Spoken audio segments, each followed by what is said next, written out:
Salam, hər vaxtınız xeyir, hörmətli dinləyicilər. Azərbaycan Nədən Danışdı proqramı növbəti buraxılışını təqdim edir. Studiyada mən Yuni Sorucudur. Əziz dinləyicilərimiz, sabah Laçın şəhərində böyük bir dövlət tədbiri keçiriləcək. Laçın Beynəlxalq Aeroportunun açılışı olacaq və bu münasibətlə Pakistanın baş naziri artıq Laçındadır. Türkiyə prezidenti Recep Tayyip Erdoğan isə Laçına sabah gələcəyi nəzərdə tutulub. Bugün bu hadisə barədə danışacağıq. O cümlədən Nikol Paşinyanın İrəvan Daylıq 2025 konferansındakı Azərbaycanla bağlı bəyanatları da diqqət mərkəzimizdə olacaq. Söhbətimizə başlamazdan öncə mən qonağımızı sizə təqdim etmək istəyirəm. Bugünkü verilişimizin qonağı politoloq Talih Əliyevdir. Hər vaxtınız xeyir olsun.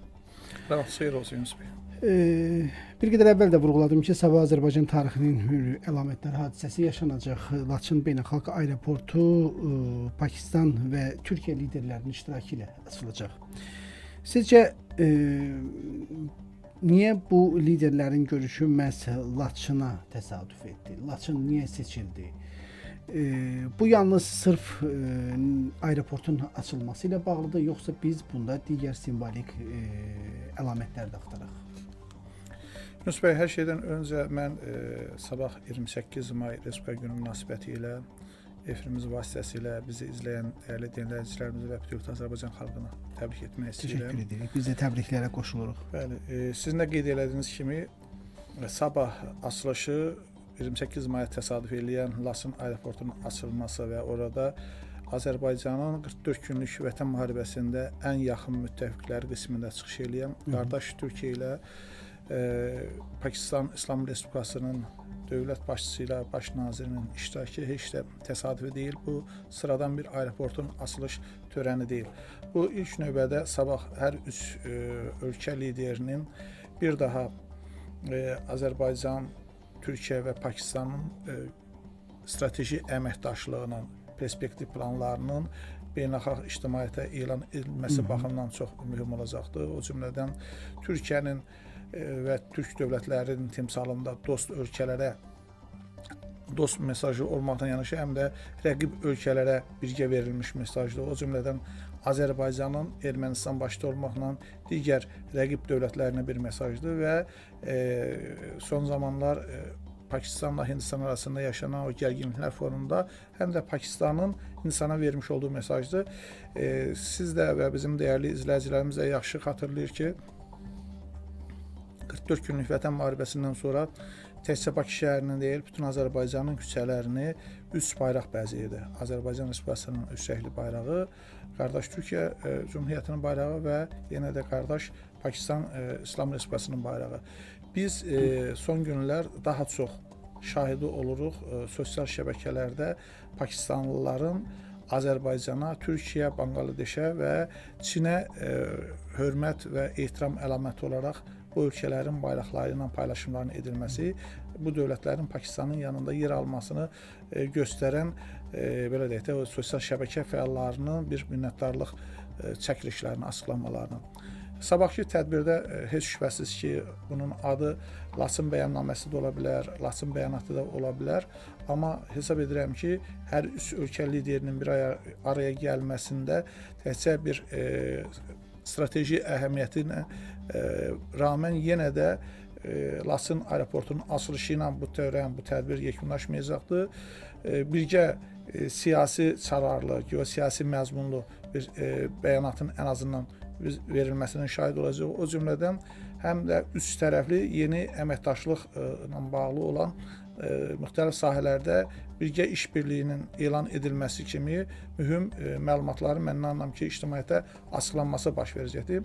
Bilirsiniz ki, Pakistan baş naziri cənab Şərifin Azərbaycana gəlmədən öncə qardaş Türkiyədə səfərdə idi və bu səfər çərçivəsində də Türkiyə ilə Pakistan arasında qarşılıqlı iqtisadiyyat və ticarətin, ixracın 5 milyardın üzərinə qaldırılmasına bağlı tərəflərin bir qarşılıqlı razılığı olmuşdu. Burada söhbət nəqliyyatdan, enerjidən və birgə müdafiə sənayesi sahəsində əməkdaşlıq və o cümlədən təhsil və kənd təsərrüfatını əhatə edən çox geniş spektrli bir əməkdaşlıqdan söhbət gedir.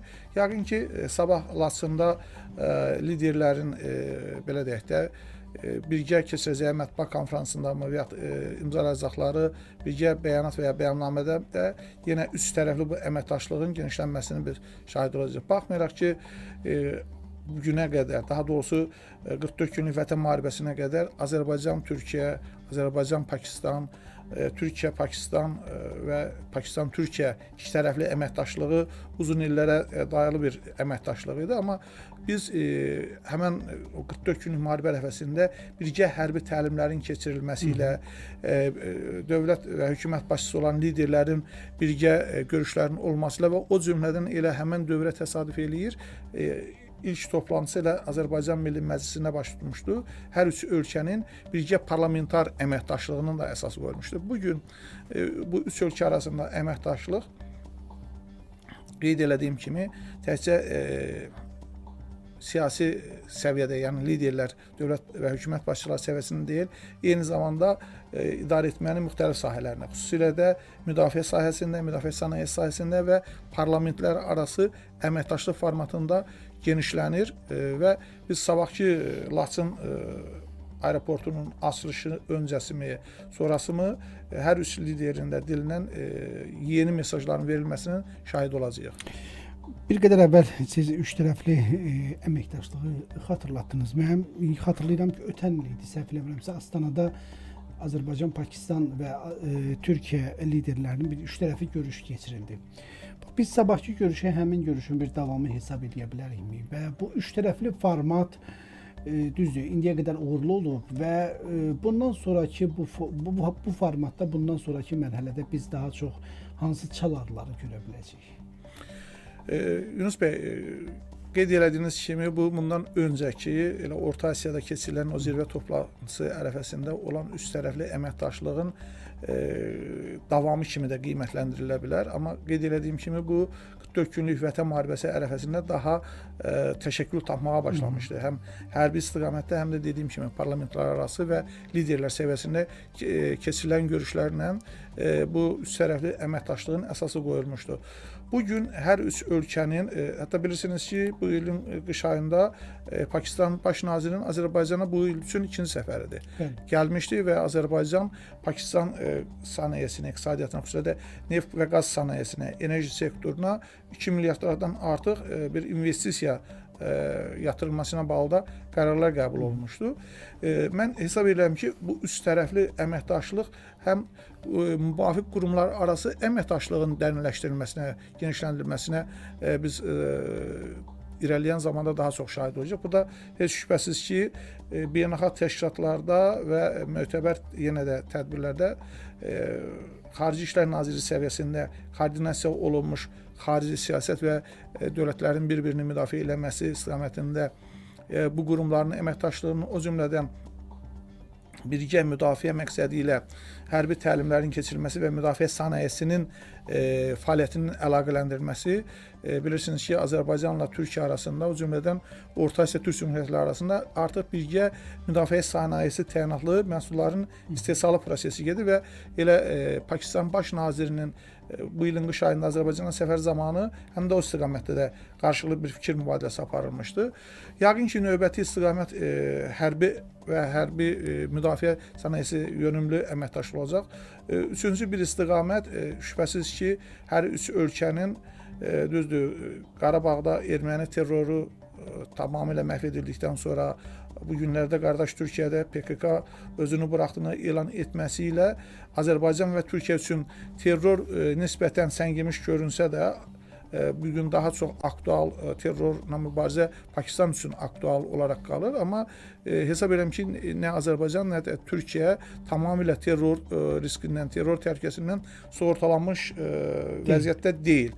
Ona görə yəqin ki, hər üç ölkənin xüsusi xidmət orqanlarının biz irəliləyən zamanda birgə əməkdaşlığının daha çox şahidi ola biləcəyi və şübhəsiz ki, elm, təhsil istiqamətində, kənd təsərrüfatı istiqamətində, ekologiya sahəsində və digər humanitar sahələrdə, mədəni istiqamətlərdə ölkələrimiz arasında dərin bağların daha da möhkəmləndirilməsi istiqamətində həm birgə qərarların qəbul olunmasını, həm də onların praktik icrasının biz şahidi olacağıq. Çox haqlı buyurdunuz ki, son illərdə həm Türkiyə, həm də Pakistanla hərbi əməkdaşlıq sahəsində bir çox layihələr, həmçinin hərbi təlimlər keçirilibdir. Siz necə düşünürsünüz? Pakistanla da Şuşa bəyannaməsi formatında hər hansı bir strateji müqavilənin imzalanması sizcə nə dərəcədə realdır və bu ümumiyyətlə lazımdırmı indi hal-hazırda? Yunus bəy, çox doğru qeyd edirsiniz ki, hazırki vəziyyətdə belə bir sənədə ehtiyac varmı, zərurət varmı? Bugün biz dünya xəritəsinin hansı bir qütbünə nəzər sarsaq, orada ya aktiv müharibə gedir.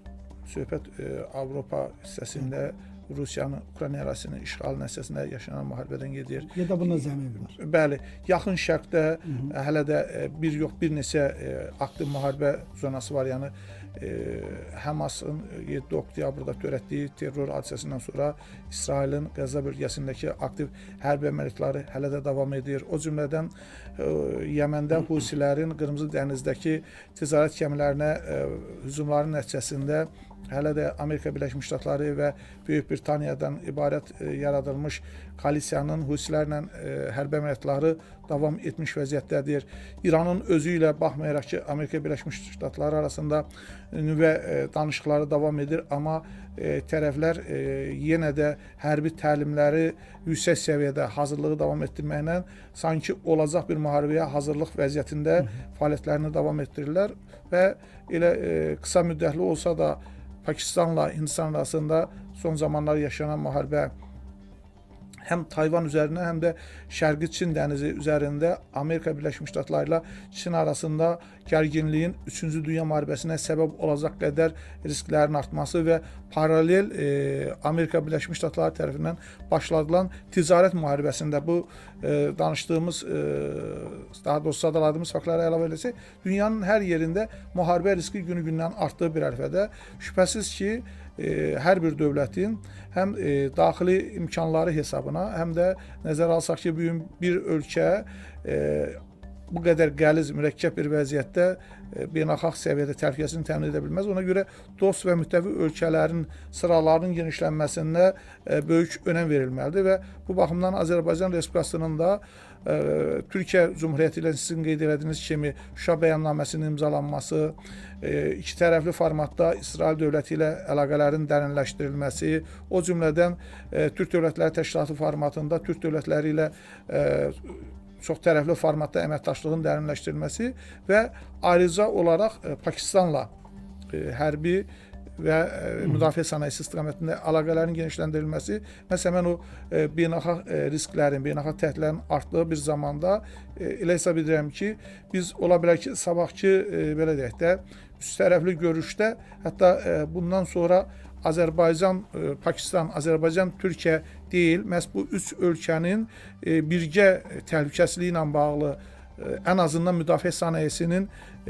əlaqələndirilməsi baxımından müvafiq addımların atılmasının şahid ola bilər və bu günləri mən deyərdim ki, elə Azərbaycan prezidentinin Pakistana səfəri zamanı çox yüksək səviyyədə qarşılanması və bir sıra vacib sənədlərin imzalanması və o cümlədən Pakistan baş naziri bundan öncəki Azərbaycana səfərində də yenə də çox vacib qərarların qəbul edilməsi ilə müşahidə olunan 2 milyarddan artıq investisiyanın Pakistan iqtisadiyyatına sərmayə şəklində qoyulması onu göstərir ki, ölkələrin əməkdaşlığı strateji tərəfdaşlığa doğru inkişaf edir və bu ola bilər ki, yaxın gələcəkdə siz dediyiniz kimi Şuşa bəyannaməsinə bənzər yeni bir Azərbaycan-Pakistan arasında dərin müttəfiqliyi özündə əks etdirən sənədin qəbulu ilə də tam hüquqi təsbitini tapmış olsun.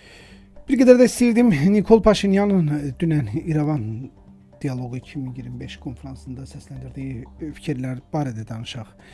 Nikol Paşinyan deyir ki, əgər Ermənistan Konstitusiya Məhkəməsi sülh sazişi ilə bağlı konstitusiya dəyişikliklərini qəbul, təsdiq etməyəcəyi təqdirdə o özü buna təşəbbüs qaldıracaq, təşəbbüs irəli sürəcək.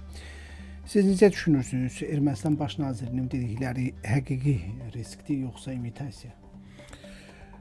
Yunus bəy, mən hesab edirəm ki, Nikol Paşinyan üçün seçim variantları azdır. Nikol Paşinyan ya Azərbaycanla dil tapmalıdır ki, həm özünü, həm hakimiyyətini, həm də onun real Ermənistan adlandırdığı Ermənistanı xilas edə bilsin. Ya da ölkə daxilindəki Rusiya bağlı olan 5-ci kolon kilsənin və parlament müxalifəti olan keçmiş Ermənistan siyasi elitasını təmsil edən Robert Koçaryan və Serj Sarkisyanın istəkləri, tələbləri qarşısında geriyə çəkilərək Azərbaycanla növbəti belə deyək də hərbi qarşıdurmaya getsin. Bu Paşinyanın özünün də və bilsin ki, onun real Ermənistan adlandırdığı, əlində gəzdirdiyi ki, bir Ermənistanın maket xəritəsinin maketi var. O xəritədə, o maketdə öz tamlığını, öz aktuallığını itirmiş olsun.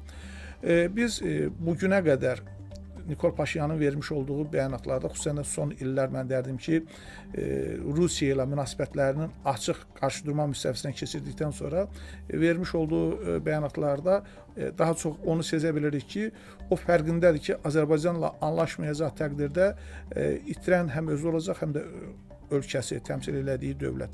Ona görə mən deyərdim ki, Nikol Paşinyanın İrəvan dialoqu 2025 tədbirində vermiş olduğu bəyanat Azərbaycanla imitasiyadan daha çox Ermənistanın həm kilsəsini, həm də parlament fraksiyası olan müxalifətlə şantaj idi, təhdid idi ki, əgər Ermənistan Konstitusiya Məhkəməsi Azərbaycanla imzalanacaq sülh sənədini təsdiq etmək istəməsə, Konstitusiyanı rəhbər tutaraq, o zaman mən hazırki Konstitusiyanın dəyişdirilməsi üçün bir hüquqi baza, hüquqi əsas əldə edib Konstitusiyanın dəyişdirilməsi üçün özüm təşəbbüslə çıxış edəcəm. Yəni, bu günlərin Nikol Paşinyanın mən deyərdim ki, atdığı addımlar heç də belə deyək də, erməni müxalifətinin təqdim elədiyi kimi onun Azərbaycanın və ya Türkiyənin adamı olması və ya agenturasının tərəfindən əməkdaşlığa cəlb olmuş bir şəxs olmasından irəli gəlmir. O, öz dövlətini, öz xalqını sevən bir adamdır, həm də seçim imkanları kifayət qədər məhduddur. Azərbaycanla Ermənistan arasında sülh danışıqları sonsuza qədər davam edə bilməz. Düzdür, bəzən deyirlər ki, 2-ci Dünya müharibəsindən sonra Yaponiya ilə SSR, sonra da Rusiya arasındakı Kuril adalarına bağlı sülh müqaviləsi imzalanmadı, amma bu tamamilə başqa məsələdir. Ermənistanla Azərbaycan arasındakı məsələ tamamilə fərqli məsələdir. Nəzərə alsaq ki, bu günlərin Azərbaycan məhz o sülh müqaviləsinin imzalanmasına görə 3 anklav ərazidə yerləşən 4 kəndi ilə bağlı məsələlərdə müəyyən qədər mən deyərdim ki, təmkin nümayiş elətdirir. O cümlədən Azərbaycanın əsas hissəsindən Naxçıvan istiqamətində həm avtomobil, həm də dəmir yol xəttinin özündə əks elətdirən nəqliyyat dəhlizinin açılması ilə bağlı hələlik səbir nümayiş elətdirir. O cümlədən artıq demək olar ki, 44 günlük vətən müharibəsi bitər-bitməz. Hələ mən deyərdim ki, bəlkə də bir dənə Zəngilanın Ağalı kəndinə ilkin məskunlaşma baş vermişdi.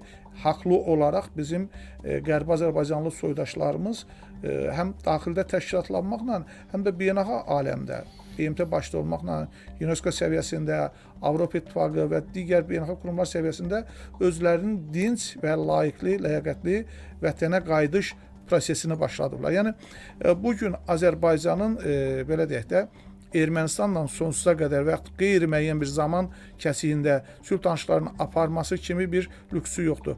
Mən biraz da Nikol Paşinyanı sülh proseslərində irəliyə doğru addım atmasını təşviq edən son günlər olan bir məsələyə də diqqəti cəlb eləmək istəyirəm. Bu, hər iki ölkə liderinin Albaniya paytaxtı Tiranada keçirilən Avropa Siyasi Birliyinin sonuncu zirvə toplantısına qəbul olunmuş qərarlarla bağlıdır ki, bildiyiniz kimi həmən Avropa Siyasi Birliyinin hər il 2 zirvə toplantısı keçirilir və qəbul olunmuş qərara görə 2026-cı ildə keçiriləcək o zirvə toplantılarından biri Ermənistan paytaxtı İrəvan şəhərində, 2028-ci ildə isə həmən zirvə toplantılarından birinin Bakı şəhərində keçirilməsi maraqlı olan nüans odur ki, həm də hər iki ölkənin bir-birinin paytaxtında bu tədbirin keçirilməsinə dəstək verməsi ilə razılaşdırılmış bir qərardır. Bu onu göstərir ki,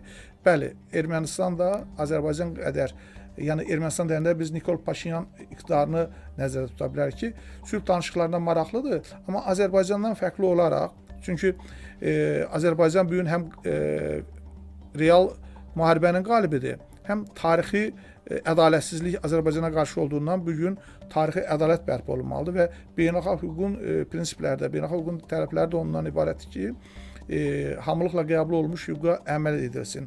Baxmayaraq ki, bugün dünyanın müxtəlif bölgələrində o hüquqa əməl edilmir, amma hələlik yeni bir hüquq baza, yeni bir hüquqi sistem formalaşmadığına görə biz istinad edəndə beynəlxalq hüquqa, məhz həmin hüquqa, İkinci Dünya müharibəsindən sonra formalaşan hüquqa istinad edəndə, yəni hər üç proses Azərbaycan xeyrinə olduğuna görə Azərbaycan daxilində aparılan sülh danışıqlarla bağlı fərqli fikir eşidilmir. Həm də nəzərə alsaq ki, birbaşa aparılan danışıqların sülh gündəliyini də rəsmi Bakı müəyyənləşdirir. Yəni 5 baza prinsipinin əsasına. Ermənistanda isə vəziyyət biraz fərqlidir. Həm işğalçı ölkənin Azərbaycanın haqlı tərəfləri qarşısında geriyə çəkilməsi Ermənistanda Nikol Paşinyan hakimiyyəti ilə kilsə və siyasi müxalifət arasında ciddi fikir ayrılığı yaratdığına görə elə sizin sözünüzün qüvvəti sanki Nikol Paşinyanda elə bir təsəvvür var və yaxud da məlumat var ki, Konstitusiya Məhkəməsi bu məsələyə mənfi rəy verəcək və onun dünənki bəyanatı sanki bir qabaqdan gəlmişdi, bir xəbərdarlıq formatındaydı. Və sizə elə gəlmir ki, əgər mənfi rəy olacağı təqdirdə Nikol Paşinyan həm də bu məsuliyyəti dövlət institutlarının üzərinə qoymaq istəyir?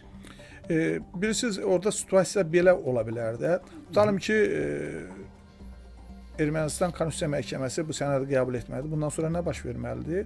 Sənəd qüvvəyə minmirsə, onda sülhün aradan qalxması avtomatik tərəflər arasında müharibənin yeni dalğasını, yeni mərhələsinin başlanmasına gətirir. Amma mən düşünürəm ki, Nikol Paşinyanın bu addımı atmaqda məqsədi Azərbaycanla yeni hərbi müstəvidə qarşı durmaya getmək deyil. Əksinə, o indidən dediyim kimi Ermənistandakı o şovinist, militarist qüvvələri təhdid edir ki, əgər siz Konstitusiya Məhkəməsini bu məsələdə, belə deyək də, müəyyən ictimai, siyasi baskı altında qoyub bu müqaviləni ratifikasiya etməkdən çəkindirsəniz, o zaman mən Ermənistanın legitim hökuməti olaraq, hakimiyyəti olaraq yeni konstitusiyanın qəbul olunması ilə bağlı referenduma, yəni mən bunu daha çox bununla izah eləmək istəyirəm ki, həmin mərhələdəki qarşıdurma Azərbaycanla hərbi müstəviyə deyil, Ermənistan daxilinə daha kəskin, daha gərgin siyasi müstəviyə,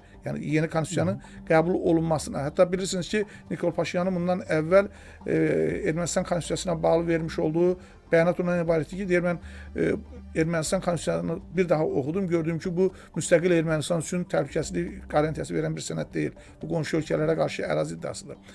Bugün belə deyək də, həm Nikol Paşinyanın özü, həm də onun siyasi komandası Ermənistanın hazırki konstitusiyasının Ermənistan üçün bir fəlakət sənədi olduğunu cəmiyyətə çatdırmaqdan çəkinmir. Kifayət qədər bununla bağlı biz müxtəlif erməni rəsmilərinin, həm hökumət, həm də parlament üzvlərinin zaman-zaman açıqlamalarına şahid olmuşuq və o baxımdan hesab edirəm ki, dünənki İrəvan dialoqu 2025 konferansında verilən mesajda daha çox Ermənistanın içəriyi üçün verilmiş bir mesajdır ki, əgər burada razılıq, konsensus əldə olunmayacaqsa, biz o zaman konstitusiyanı dəyişmək məcburiyyətində qalacağıq.